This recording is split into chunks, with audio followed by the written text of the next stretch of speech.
Assalamualaikum warahmatullahi wabarakatuh adik-adik. Selamat pagi. Semoga semuanya dalam keadaan yang sehat walafiat untuk menjalani pembelajaran kita hari ini. Nah, pada kesempatan kali ini kita akan masuk di materi terakhir di bab 3, yaitu menyelesaikan masalah operasi hitung campuran pecahan. Di bab ini, adik-adik itu harus ingat pelajaran-pelajaran yang telah kita pelajari eh, pada pertemuan-pertemuan sebelumnya di bab 3. Nah, untuk mengefisienkan waktu, langsung saja kita masuk ke dalam pembelajaran. Nah, adapun cara untuk menyelesaikan masalah operasi hitung pecahan campuran pecahan dalam kehidupan sehari-hari itu, kita perlu menerjemahkan soalnya terlebih dahulu ke dalam kalimat matematika serta memperhatikan satuan yang ditanyakan. Nah, adapun dalam proses ini sama dengan apa yang kalian pelajari di bilangan caca, yaitu kuncinya dapat menyelesaikan soal cerita. Operasi hitung campuran pecahan itu adalah kemampuan dalam memahami cerita dengan baik. Jadi kita perlu pahami ceritanya dengan baik terlebih dahulu. Nah, untuk lebih mudahnya kita langsung masuk ke dalam contoh uh, soal.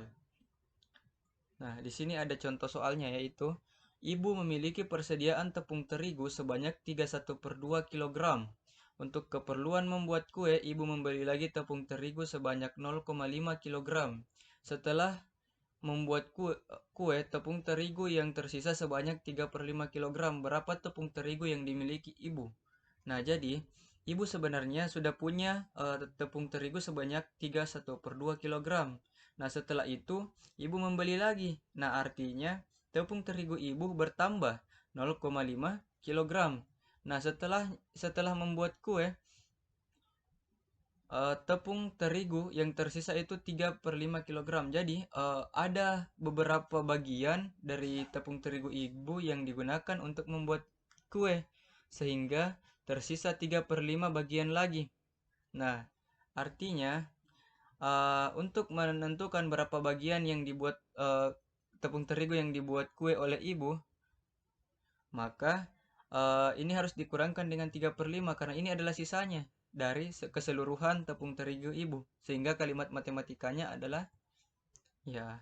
Nah, kalau kalimat matematikanya sudah ditemukan seperti ini, maka kita sisa mengoperasikan pecahannya. Nah, cara mengoperasikannya itu sama dengan yang kita pelajari kemarin-kemarin.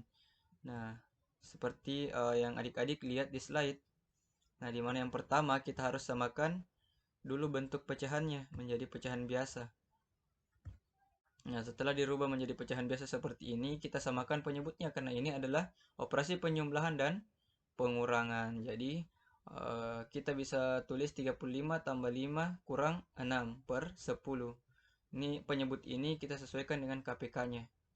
Nah, sehingga diperoleh hasil yaitu 29/10 kilogram atau 2,9 kilogram. Jadi tepung terigu yang digunakan ibu itu sebanyak 2,9 kilogram.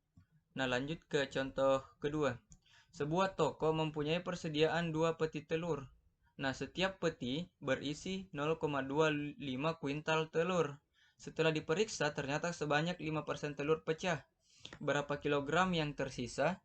Nah, katanya sebuah toko itu mempunyai persediaan 2 peti telur. Jadi ada 2 peti telur. Nah, setiap peti itu berisi 0,25 kuintal telur. Artinya, jumlah telur keseluruhan itu adalah 2 peti, yang masing-masing peti berisi 0,25 kuintal telur. Sehingga kalimat matematikanya adalah 2 kali 0,25. Nah, jadi ini adalah jumlah keseluruhan telur. Nah, namun setelah diperiksa ternyata sebanyak 50% telur pecah. Nah, sehingga uh, jumlah telur pecah atau yang rusak dalam hal ini yaitu 5% dari jumlah telur keseluruhan. Atau kalimat matematikanya itu adalah 0,5 dikali 5%. Nah, selanjutnya kita sisa operasikan. Jadi hasilnya itu adalah 0,025 kuintal. Nah, ini baru jumlah telur rusak. Sementara yang ditanyakan di sini adalah berapa kilogram telur yang tersisa. Nah, karena di sini pertanyaannya adalah kilogram, maka kuintal ini kita perlu rubah ke dalam satuan kilogram. Nah, jadi jumlah telur yang masih tersisa yaitu 0,5 dikurangi 0,025. Nah, di mana 0,5 ini sendiri adalah jumlah telur secara keseluruhan dikurangi jumlah telur yang rusak. Jadi hasilnya itu adalah 0,475 kuintal, atau karena di sini yang ditanyakan adalah kilogram, yaitu 47,5 kilogram. Nah, untuk lebih jelasnya adik-adik bisa kerjakan tugas latihan berikut ini. Nah, kakak berikan waktu seperti biasa, yaitu 3 hari untuk mengerjakan tugas ini dan dikirimkan melalui WhatsApp. Nah, oke, sekian untuk pertemuan kali ini. Wabillahi taufiq wal hidayah. Assalamualaikum warahmatullahi wabarakatuh. Selamat belajar adik-adik.